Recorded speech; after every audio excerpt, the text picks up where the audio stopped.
Hello, everyone. Thanks for joining our talk today on creating intuitive B2B experiences. I will be your host today. My name is Sanjay Mehta, and I'm head of industry for commerce at Lucidworks. Our focus today is going to be on the outcomes of an intuitive experience, right? Why do you even want to drive one? What's the business reason, right?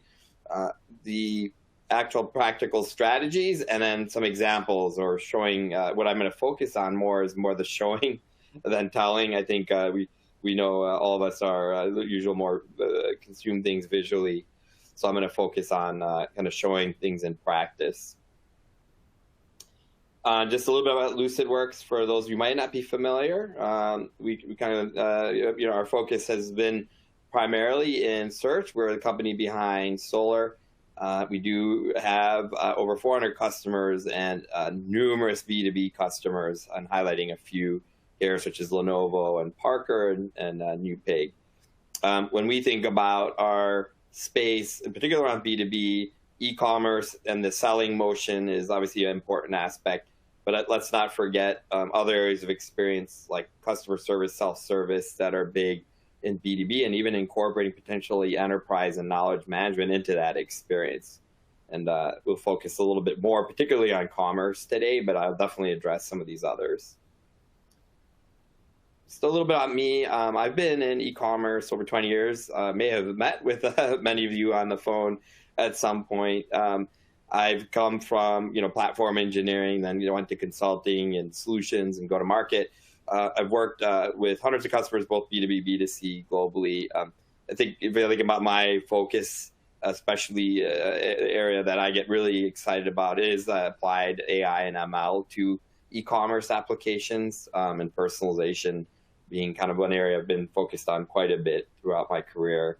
I have spent many years at a lot of the leading e-commerce platform players like ATG and Deca, Oracle, Hybris, some ERP background like commerce over ERP, which obviously is critical to the B2B as well with NetSuite. And then a lot of AI-based search through Reflection and Lucidworks.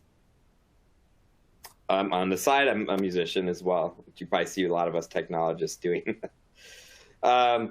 Today we'll talk about examples. So I'm going to walk in through what I consider and a lot of the industry considers to be cutting edge or great examples of intuitive B2B experiences and what those opportunities are. We'll also then get into what are the building blocks of those experiences, right? I think a lot of us get overwhelmed with trying to boil the ocean, as you guys know. And if we think about the way e-commerce is going, through microservices and composable commerce, you might be hearing the idea that you can kind of gradually get there through stepwise fashion, or is through like a stairway approach is, I think, the way to go here. A lot of it is, when we get there, also understanding the business, right? So what kind of intelligence do you have or insights do you have on your customers' behaviors, right? How are they behaving? And if I think about customer and behavior, I also want to think about not just your industry or just your business, but you got to think about other cohorts that you have in your industry and how are those customers behaving to get a better aggregate view. And we'll talk about how you get there. And no doubt, product intelligence, catalog intelligence, content is big. And we'll talk about how we get to that understanding to drive this type of business. Applying modern approaches. So we'll get into some of the new technologies, if you want to call them, maybe new, quasi-new, like vector search and knowledge graphs, and some other advanced personalization techniques that you might want to take advantage of, and then common problems and obstacles that do come up. Finally, you want to measure the impact of the user experience. We'll talk about how you do that, right? Which is, what techniques do we use to get some attribution of this experience we're driving, and touch a little bit on future trends. Okay, and let me go to the next slide here. So let's think about defining an intuitive experience. We look at it from the perspective of the B2B customer or buyer, however you coin them. is making it effortless, right? Using technologies today, we're thinking about having a system that already anticipates what the customer wants, right? Where they don't really have to put much work into finding a product or discovering a product or learning about a product, right? Or a set of products. We want to make it simple. Obviously, make it. When we say obvious, they don't have to kind of think about where to go. It's right in front of them. It's very easy and apparent and super easy, right? You hear about all these surveys and B2B buyers or customers talking about ease and convenience being key to their reason to go to your site, for example. Making it quick.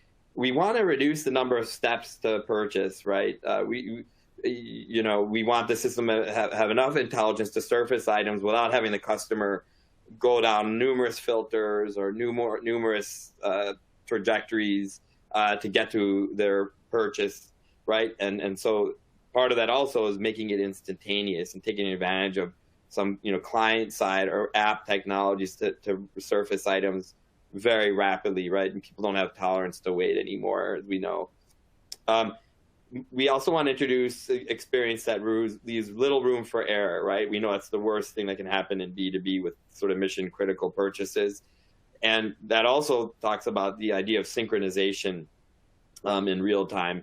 And I think a lot of this borrows from what we see in the B2C world, right? I think about retailers and synchronizing availability. This is sort of another problem in B2B, even though there might be a longer lead time. I don't need it immediately. In some cases you do, but there's some overlap here. Sympathetic, right?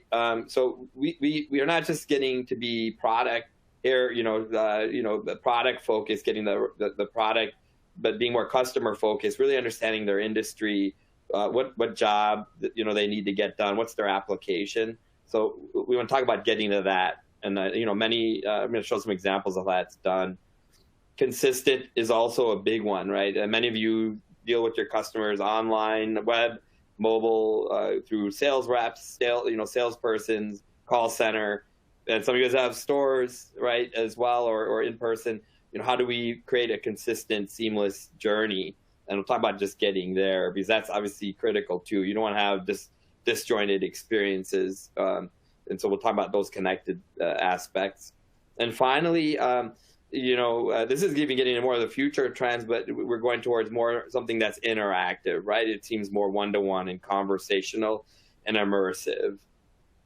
And I just threw out a little stat here, in general with numerous surveys. I just cited Walker here, saying 86% of buyers will pay for a better experience, right? So I think that's important to note.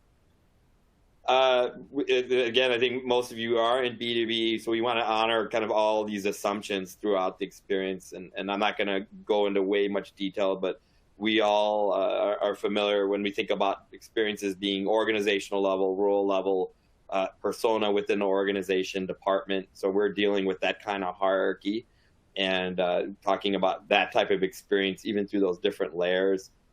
Most of you may have custom catalogs and content exclusion, right?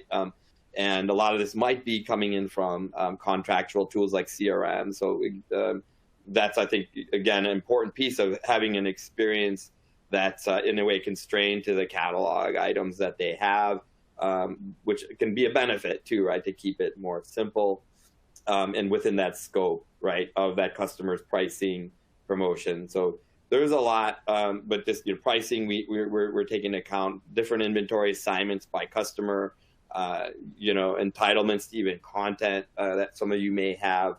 And then, we talked about multi-touch points, which most of you probably are. And not just traditional shopping experiences, but many of you guys do bulk, quick order, bill of material, configurator. So we'll make sure we, address all these to some degree in these experiences, and just to be aware that we are going to incorporate this into that journey. So quickly, what I'll get through is what we're going to talk about in scope for B2B journey. Really is that user, that customer coming in and thinking about what we do, where their experience starts from an acquisition channel, right? So they come in from an email, they come in from SEO, they come in from a catalog print, right, with the source ID, and boom, right, this is where the experience starts on an app, homepage, landing page, right, a category page, PDP, and where your engagement starts, right? So we want to obviously think about contextualization, personalization immediately based on whatever information we can gather. And a lot of this includes maybe incorporation of your customer data that you have today, CRM, CDP, MarTech stack, for example, and bringing in that intelligence we already have of that customer to create an immediately relevant experience from the minute they land to their search, through their browse, right? Where they're finding and discovering items, right? And encouraging them to do that, as we know that drives conversion, through to the PDP, right? And what can we do once they get through the listing results to the PDP? What do we do there to drive the experience and to help their decision or lift the sale, for example, all the way through to the checkout? And let's not forget about self-service and maybe retention. I would throw out there, right? Which is what happens post-purchase as well. So that's what we'll address. And I think about what are your goals, the business goals, right? We want to set this up. Having an intuitive experience actually inherently, as we all know, can drive traffic organically, right? That's, again, how, for example, Googlebot measures the importance of a page from a content information and relevancy perspective. So we want to align to that. You want to engage users, right? You want them to explore what you have, but easily find and make sure they come back again. Conversions, no doubt, important. They end up becoming a customer or purchasing. And then we want to grow them. AOV is obviously an important piece to a lot of folks, the organizations. So that, and then automating and support, providing that as much as an automated way and relevant ways is key. And especially, I think, in B2B, bringing that support experience throughout the journey, even in selling, is key. There's a lot of information and insight, even in your support organization, that could be valuable, right, to the selling motion. So let's start into that. I've kind of we've kind of worked on the marketing and acquiring a customer. Customer comes to a landing page, right? And one thing just like to highlight here is I pulled some examples throughout what I think are done really well. Is this idea of like a contextual experience the minute you land, right? And so if I am a plumber in this case, and I'm actually, the need I have is on fixing water heaters, or that's my specialty, if there's some awareness that's already there on a customer profile, their history, or if they just happen to land on that aspect of my page coming in for the first time, we should react immediately and not have show something that's electrical or electrician related, right? We want to get them to the right content. And of course, again, on that landing page, that's going to have some of that content, but you want to use that as your first signal as well as of intent that they have, right? The fact that they landed on this page, even if I've never seen them before, tells me this is a strong signal that they landed on a page in water heaters, for example. Let's kind of use that as a signal of their intent. But I think other things that are important is thinking about aligning the way your users or buyers interact, right? They shop by job. Maybe they shop by material, or shop by category, right? And so there's no perfect one-size-fits-all approach, as you guys know. I think that's going back to what is your buyer's need, and it may vary by area on their site, like category that they're in. The way people shop in different categories may be different. That should be taken into account. So not doing a one-size-fits-all approach.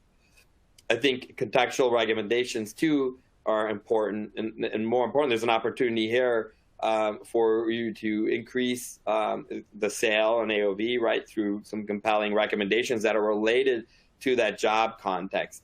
There's a lot of argument around personalization and personalized recommendations and product-to-product content filtering. At the end of the day, I do want to see recommendations that are related to the job I'm doing and detecting that job I need to perform, for example, right, or application. The proximity with those of you, particularly with stores, but it's also for those you have distribution centers, and timeliness of the fulfillment is important.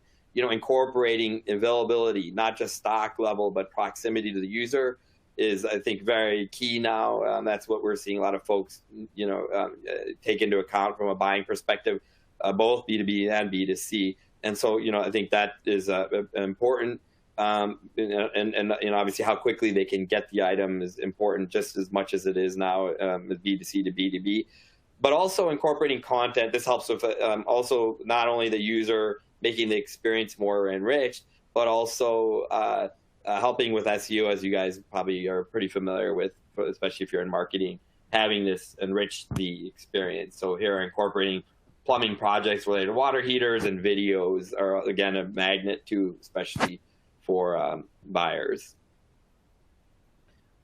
Browse and navigation, when we think about, important aspects here, the idea of guiding the user and not overwhelming them with, mega menus have their purpose, but again, having something more guided and more contextual is powerful. And so there are the techniques available to make the actual navigation bar itself more contextual, especially in B2B when you have very diverse catalogs and tons of categories and a lot of depth.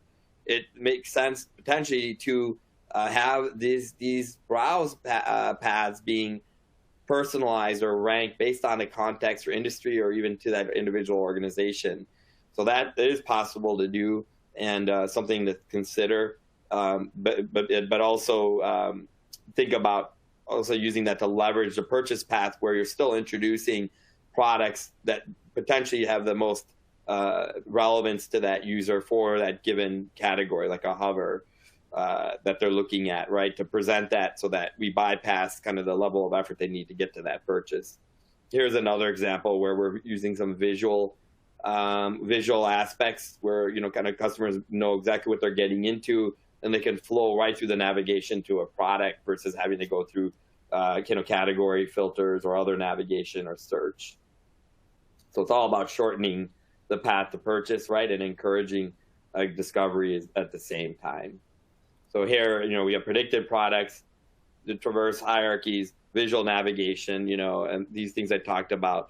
And then, I think you mentioned, contextualize. This is important and something that can be done, as well as personalizing, maybe adding another layer once you learn a little bit more about that buyer, their organizational behaviors, re-ranking these as well to make that browse and nav experience even more relevant. Something you can test as well, right, throughout. And then contextual navigation. So we're talking about another example here, and something that could be done on the homepage, is shop by industry, shop by job, shop by material, by shape. So this is just adding a little bit more where once we get into that, where the customer's just simply browsing in the navigation, we've got the industry specific, if you want to call it siblings or child paths that they can go to, right? So if I'm working now on HVAC, my furnace installation. So this does a great job of guiding the user as well as good for SEO.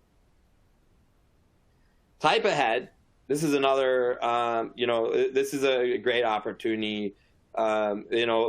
We've seen legacy approaches B2B, right? People are just searching for parts or categories or some application, symptomatic searches and such. With visual entity search, this creates a nice opportunity to present products pretty rapidly, where here, I'm starting with absorb, and with sort of a prefix keyword, I'm predicting items, or the machine's predicting items for this user. And these all could be personalized. They could be crowdsourced. They can be shown trending, with the idea of kind of merging or melding a little bit of the recommendations type of technology. And there's other technologies we'll introduce, like vector search, into this approach to show the optimal items and reduce, again, that customer's purchase path, right? where they're immediately finding the item they need with the least effort.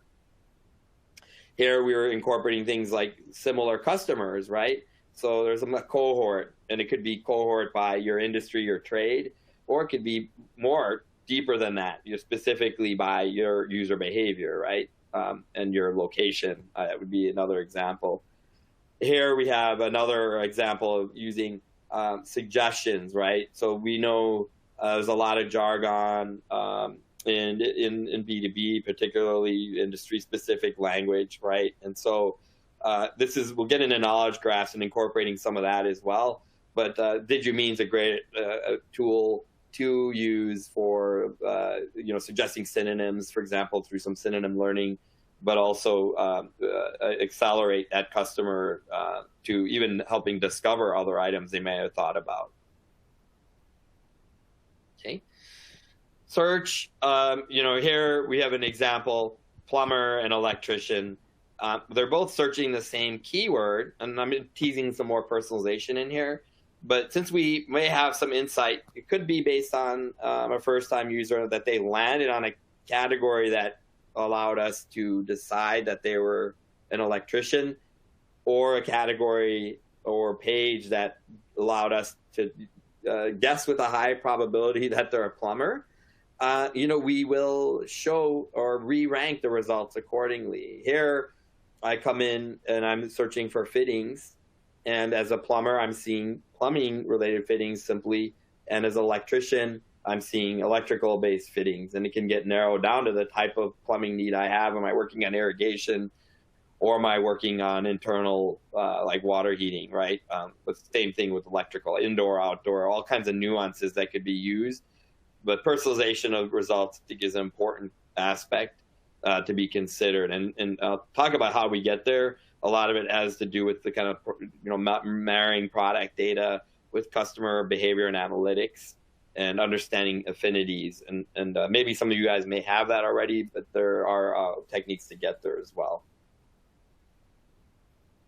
Facet personalization, and I touched on this a bit, right, is where, we're boosting and bearing facets based on the behavior of the user. There could be signals, again, based on, beyond just that this facet, which is a traditional approach, has the most products returned, right, the most coverage in the catalog.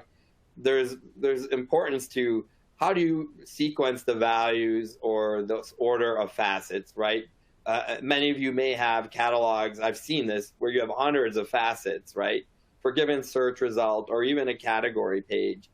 And many people still use sort of a template approach where it's the same facets, and essentially they're just ranked by catalog coverage. Here we're thinking about taking into account learning what the facet order should be based on this usage. It's conversion for a given query. It's conversion for a given category, right? It should be also related to what are interacted with most for any context we have, like a trade or industry or profile for that matter. So this is a good example to make it easier also for folks to navigate and find products. It's just a great tool. And I've seen numbers of prospects ask about this. And again, you can try it. You might study your analytics a bit and see if there's a need for it. We're seeing a lot of buyers as well, kind of the consumer side, complaining about this sort of problem of too many facets, too many values, and that sort of thing. Product finders are another great tool. Whether you're in aerospace or automotive, here we've got an example, ink and toner for folks in office supplies and vehicles. This again eliminates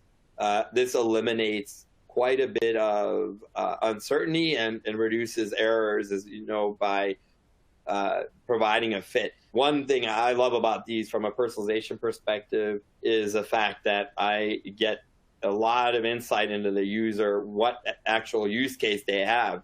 For example, what specific vehicle they have that we may find suggested parts for, right? In particular, what equipment do they have? like what printers do they have in their office, right? These sorts of things as they select can be added. I think you might have seen on automotive sites, My Garage, or you might see in some office supply sites like My Office.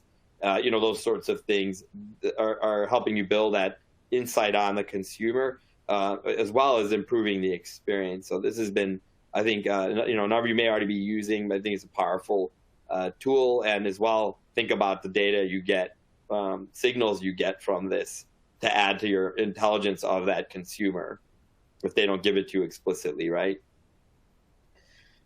Quick order, I think most of B2B customers have, B2B organizations have this, and many folks use this uploading spreadsheets still or copy and paste. Let's take this like a step further where we showed type ahead, incorporating that, and there's the reason too is, especially if they're doing one by one, just improving errors. But think about the case where the product is no longer available. This gives you an opportunity to offer a substitution and also potentially offer complementary items. So to use this as a better selling mechanism for you. And so I think we'll get into deeper vector search and recommenders as we go through this, but here's kind of an application of incorporating those into your quick order as well.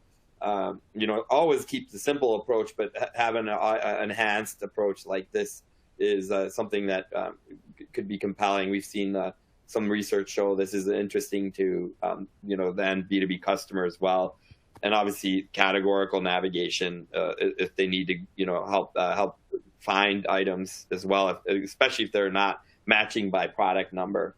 Vector search, this one's a great one where we might find the nearest neighbor, right? And instead of this item, what are others?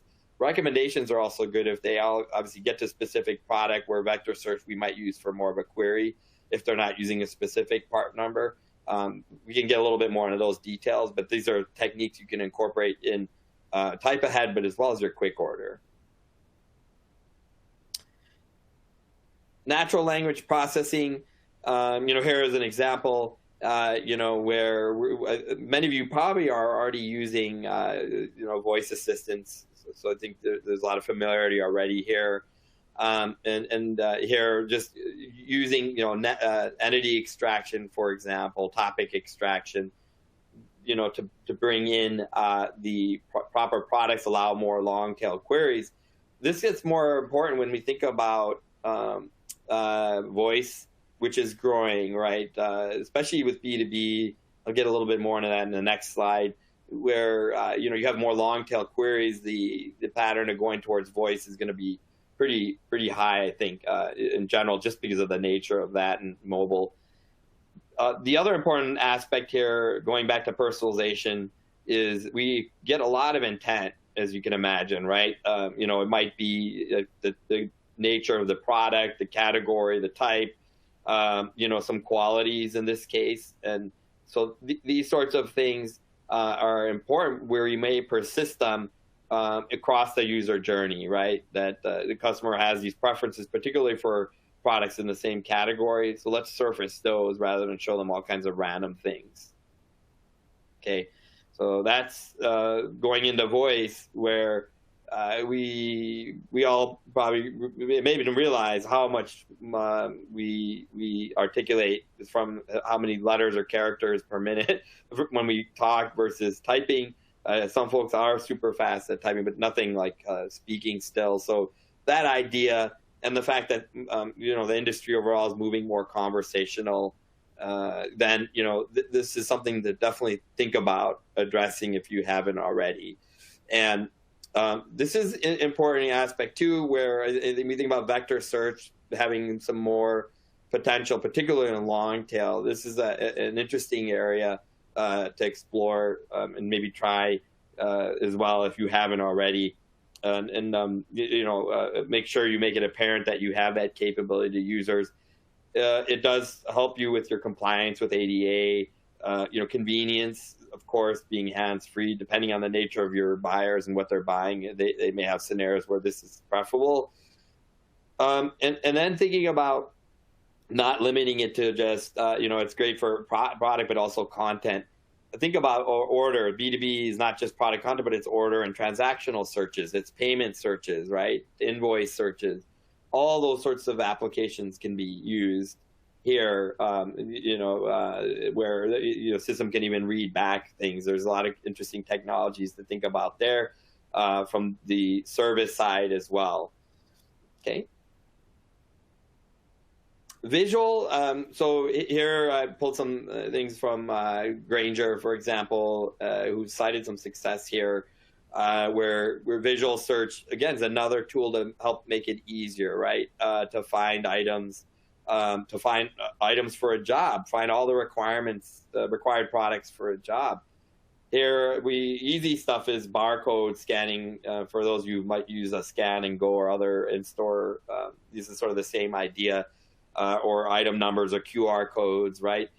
In other use cases, we see for folks who have sales teams or call center uploading photos directly. Some I've seen where they're getting catalog. You get print catalogs, which I believe many of you still use, and so marrying that sort of experience. It does some things that are also compelling, like finding multiple items inside a particular job or room or context, right? So those are some interesting things, and we're seeing some more adoption of this, which obviously makes it much easier and interactive for the user. Chatbots are a very powerful. Many of us probably have already have had exposure through customer service and Autobots of that sort.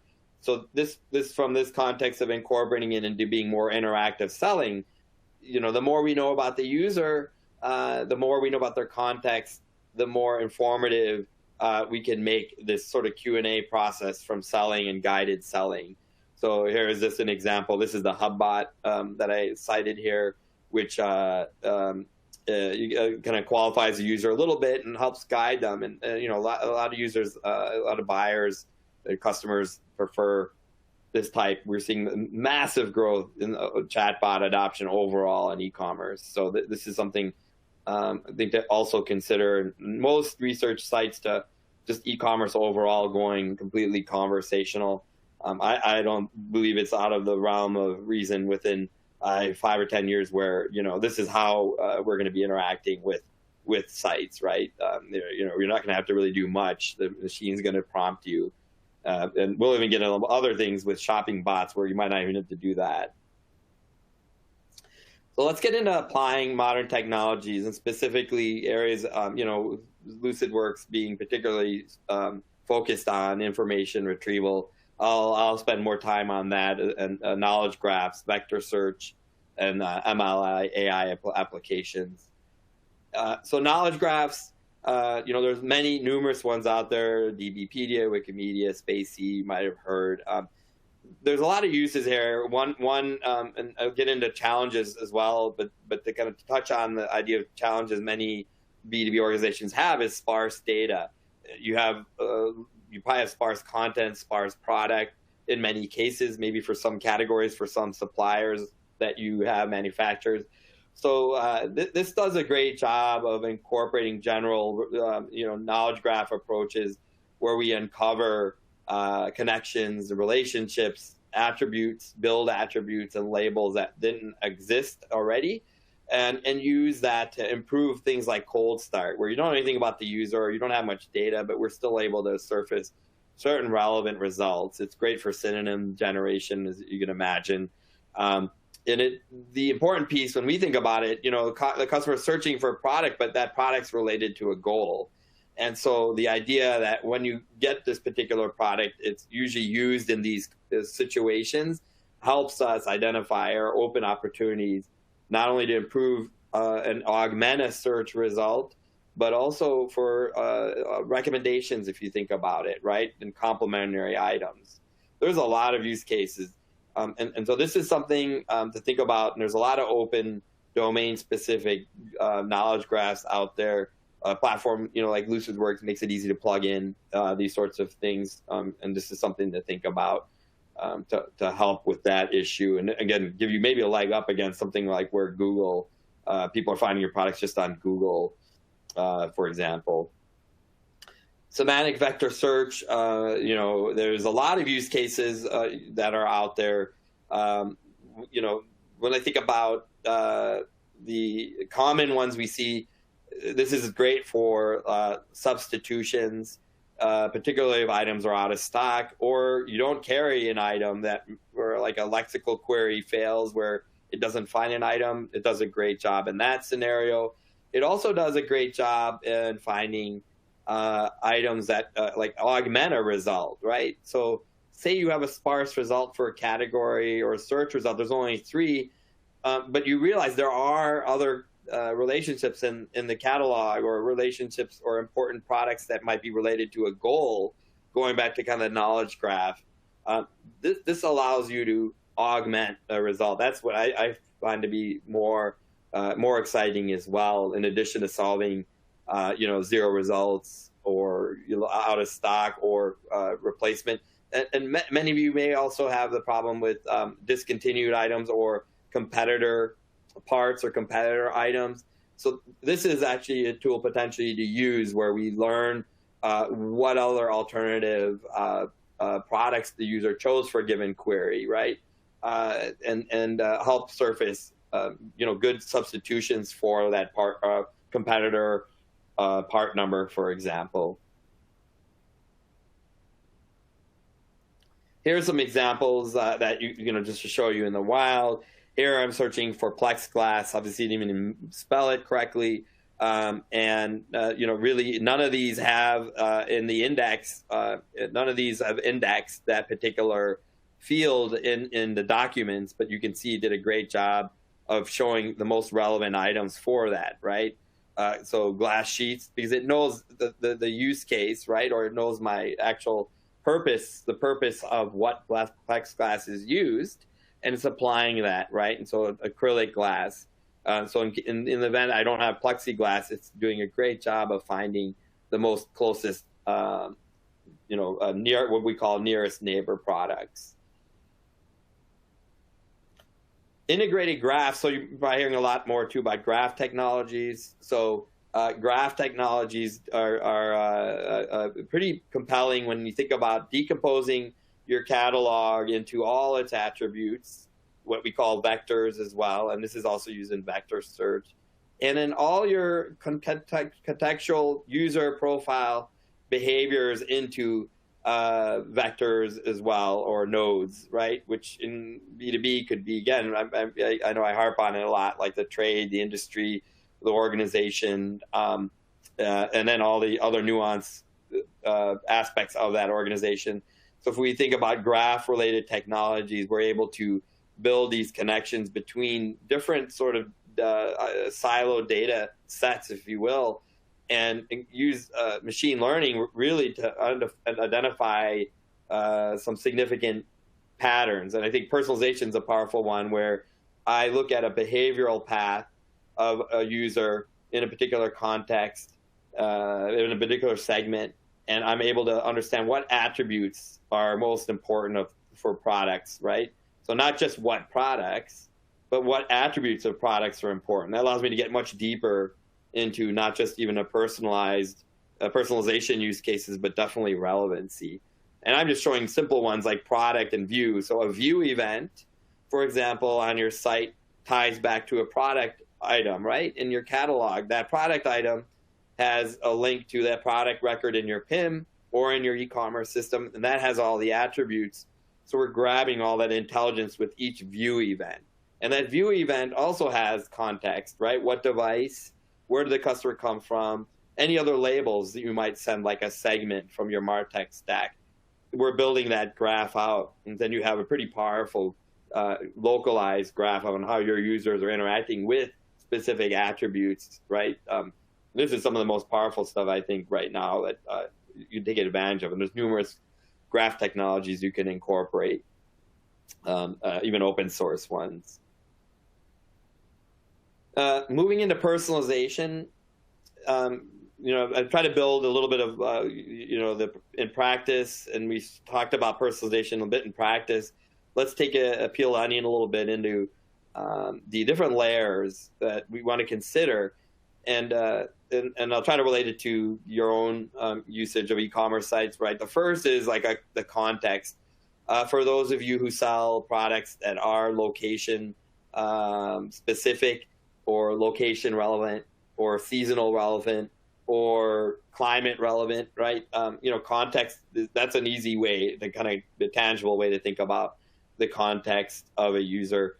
Context could also be sent. You might have a MarTech platform that sends segments through or other user data through. That's great context to use in personalization. Machine learning uses that context as a signal, metadata for a signal to learn about how to treat users. What are users doing when they're in this context? I should be showing this to drive conversion. Line of business is big, right? In B2B, making sure you're showing relevant items to that specific line, and even sub-industry of a trade group, for example, is big. And we talked about taking advantage of some knowledge graph, that might be available for that great domain, for example. But this is more important from personalization, just to refine the experience accordingly. Then we think about the organization. So whether you're the buyer is coming in from e-commerce or working with the sales rep, usually they're going to be tied to an organization or a subsidiary, even at a little bit micro level within the organization.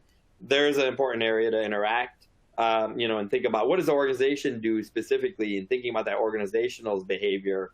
They may have, beyond their contract, they may have a preference to particular brands, particular materials, right? And those should be taken into account.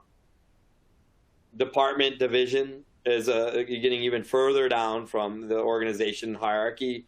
That division, and depending if you're dealing with really large organizations, or then you're going to have this become more significant with what does that division do? And if we have that hierarchy, we can get much more granular in our personalization, all the way down to profile, right? We're getting more granular. What does that individual buyer do in that scope, right? So we're taking all this organizational scope, division scope, down to profile. And now what is that buyer specific intent and preferences? Finally, to the real-time perspective of what do they need right now? And what are they trying to do? What are we inferring from their behavior with their interactions with search, filters, clicks, views, chats? So just a way to think about personalization. And you may have to, all you have is context right now, or you may need help getting context, and then grow it as you have more information available. This is the way I look at it. This is a funnel. Common challenges. So I called these out a bit earlier. Sparse content, something I hear a lot from organizations. Lack of structure and organization in our data is another problem, right? It's not usable, right? It's messy. We've acquired multiple organizations, and it's all in different formats. We don't have a great deal of signal training data. We don't have a beacon or a tracking pixel. We don't, our analytics data is really not been used for this purpose yet. We need help there. And then, silos of data. Our data, again, is in all kinds of different systems, multiple platforms. We need help. Let's talk about addressing some of these. Sparse content, lack of structure. I'm going to kind of pool these together. And we talked a little bit about poor minimal catalog data is usually one problem, right? Either you have the data, but you're not able to get it to the system for use in the experience, like search. And that's causing a problem with low recall, null searches, false positives, and the navigation itself is kind of unusable. So we think about a lot of techniques out there, enrichments there, and let's take it a little further, though, using some more automated techniques. With advancements in semantic extraction, semantic analysis, there are ways to, crawl or index all the surrounding content you may have. It may be user-generated content, external sources, for that matter, competitor or manufacturing sites, support, supplier data, whichever you may have, could be additional sources to extract what would be useful to help improve recall or improve null problems, false positives. So this is a technique. Deep learning is making quite a bit of inroads here, right? Using things like computer vision, where we don't have a lot of text, but we have a lot of imagery. Can you use that to, encode or extract some important labels from the some other things we have in our existing source? Then, going to the problem of lack of structure, there's a lot of tools out there to use a machine learning based classification and labeling of your content, especially when you apply it with signals that is based on what your users are training us, either internal and external, to help label items where they don't have that, to help improve kind of the navigation and assortment and even the attribution itself. And don't forget, you have recommendation algorithms you can apply, right, that might find out similar items, items that are similarly purchased with, just looking at your existing transactional data. There's numerous textually similar, semantically similar algorithms you can apply using a recommender to help enrich the data you have. And this will enrich it across the board, right, for all touch points. The other would be using compensation at query time. That's where semantic query parsing comes in, using something to really understand all the elements of a long 12 query and similarly find items that way and kind of enrich that search result. We talked about semantic vector search being another approach, especially if a traditional lexical approach where there's not really a good match in any fields that are indexed. Here's a great one to help find additional items. We talked about knowledge graphs already. I won't beat that anymore. Query rewriting is great, which is learning from all the user signals to rewrite queries based on what click-throughs, right? And that's also related to synonym generations. So there's a lot of options to help get around there. Limited signal data we talked about is another big issue. Many of you maybe have an analytics package, but it's been difficult to get data out there, or it doesn't give it to you in real time. And we all know the more real time we can get events from the user, the better we can create real time experiences. So tag managers are something to look at, especially ones, most of them now are starting to support server side integration. I think you've been hearing a lot about third party tracking and cookies and going away essentially. So this is a definitely approach to look at, where you're just having either a pull or push model directly from the tag manager API to get that data.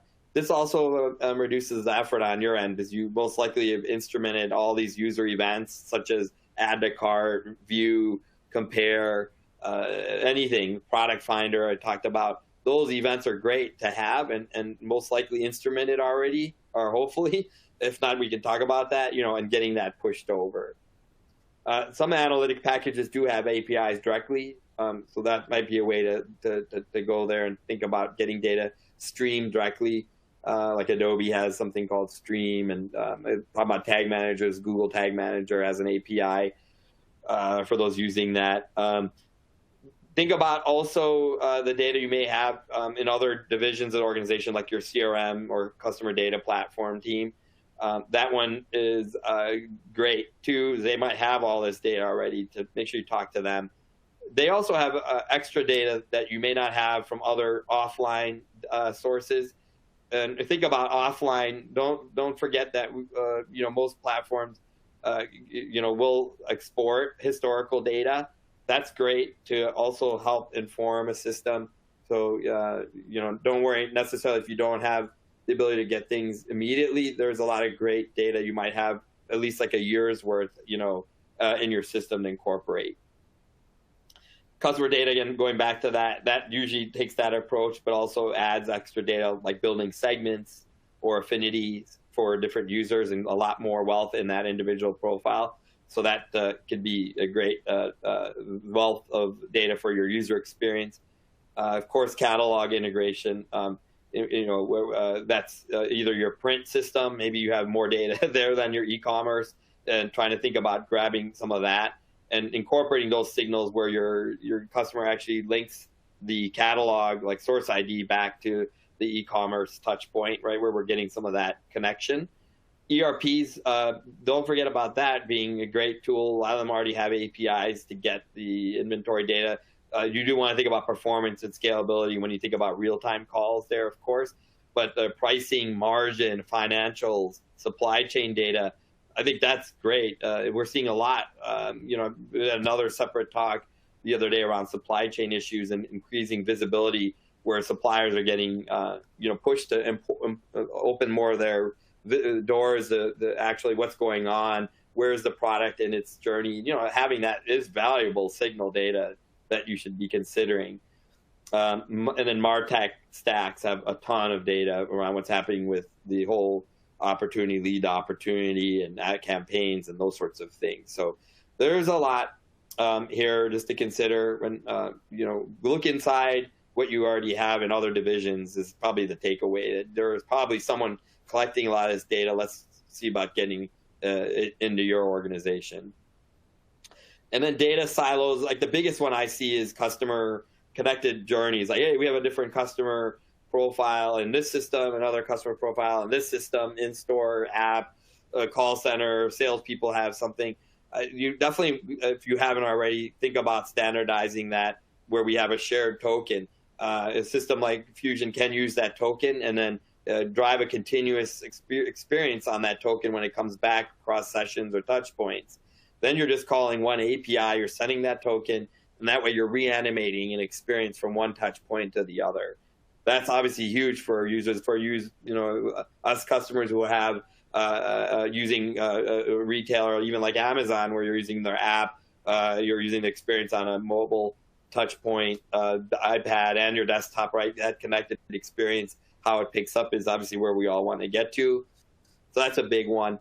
Incorporating enterprise data, I think is important. Your PIM, e-commerce is probably only has a fraction of the data and attribution that your PIM has. This is great to give extra underlying data that you may not have been realized you had, as well as underlying attribution of products that would be great. And so sometimes we think about PIM being more of that standard and centralized, centralized golden record of products. So I think that's something to consider if your PIM can support that, if you have a PIM. Centralizing your signals, we were talking about tag management and just using a hub for signals all across is what we see a lot of organizations trying to get to. So creating a signal or event hub in your organization where your tag manager is sending things, your custom mobile apps, call center, CRM are all sending those signals into one hub. That provides a better mechanism and more visibility about what that customer is doing and reanimating that experience across channels. So that's something to think about if you haven't already, is having a hub of events. And then centralizing content. Content resides in so many systems. I think a lot of folks think about not support or internal content not being relevant. And of course, there's things you don't want to share to external, and there's a lot of security trimming and a lot of techniques around that. But at the end of the day, there's usually a lot of wealth of information within your sales teams that are selling directly to customers, your call center, that you really want to think about incorporating. And again, that there's a lot of equity that you could bring into enrich experiences. And so if you have a way to centralize or make that content available, that's key. And again, a product like Fusion, of course, has connectors and ways to get all that data, but also just consider trying to centralize that is something that will help all your channels.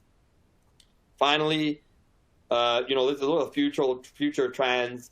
Thinking about personalization first, I think if we look at kind of a maturity curve with personalization, we're thinking about profiles, user history, segmentation, targeting, right, as being where a lot of folks still are, especially in B2B. I do see, again, that is not like a one-size-fits-all maturity curve either. You have some folks who have a mix of things, but in general, I would say there's a lot of this sort of legacy approach, which is still relevant, a curated, explicit personalization approach where you want to, essentially curate what the customer sees. And then again, we're seeing more folks going and moving to more algorithmic approaches. A lot of you do use recommenders as a good example, that automatically product to product, product to person, content filtering, all those sorts of things are used. But adding some more signal-based approaches to make this based on behaviors actually is where we see this people start dropping off, where they're not interacting in real time to behaviors. They're not using collaborative or contextual data in the current session or across sessions of the user. So this is I think where a lot of folks want to get to, and the technologies are there to support that. Real time, obviously, this is getting more in inference models and understanding the customer's affinity, thinking about their propensity towards certain product attributes, or they're getting even further to what are they trying to do. We try to infer what's their project. Are they fixing a bathroom? Are they changing, are they working on a roof? Let's figure that out. That's kind of that inference, and using more insight-based models to get to that. And that's where we're seeing folks want to get to. And some folks are there using, again, knowledge graphs that help, and sort of vector-based models are helping get there. This is another one. And finally, I think we do see some of this where we're seeing more predictive, proactive. I talked about kind of a chatbot, interactively prompting questions and guiding the user, and using deep learning. A lot of folks kind of already use this to some degree to enhance the personalization. But this is where we want to go. So just to highlight, this is kind of the future, and where some of you might be here, but again, this is the path. Excuse me. And then finally, just to wrap up, imminent technologies, because I know I'm kind of running out of time, is this, excuse me, AR, VR, I think has a lot, and maybe some of you guys are already employing this, that are trying some new techniques, but you've probably seen a lot of announcements, starting from, even Facebook with Meta, but just across the board, we know your buyers are going to be more, more that millennial, as we see cited, or even younger now, and what kind of techniques or technologies they like. So I think AR, VR, where they're actually formally interacting with the product, is much more immersive and interactive, and see a lot of opportunity there, right? Virtual showrooms, for example, is a big one. Machine to machine is a big one I get excited about, like shopping bots, where you think about B2B, you have requirements, all this, and maybe you're not dedicated to one particular seller, allowing a system to go out and find these items for you, and at the price and at the time you need it, learn when you need it, again, I think is another interesting frontier. I mean, we had Personal Shopper a while ago. I think that's kind of resurging, and now there's a lot more things it can do, kind of analyzing the content on page, and getting a lot more, much more depth to what can be done there. So that's an interesting one. And then we mentioned conversational use cases. This is what we're already seeing, kind of prompting users. So there's some things to think about. Thank you for, this has been a lot of content. We're going to be sharing the deck, and please feel free. My contact info will be shared. Reach out if you have any questions, you want to talk about any of these topics further. So with that, thank you again, and have a great holiday for everyone here. I know it's coming around the corner, and best of luck at the end of your year for those of you who have that time frame in commerce.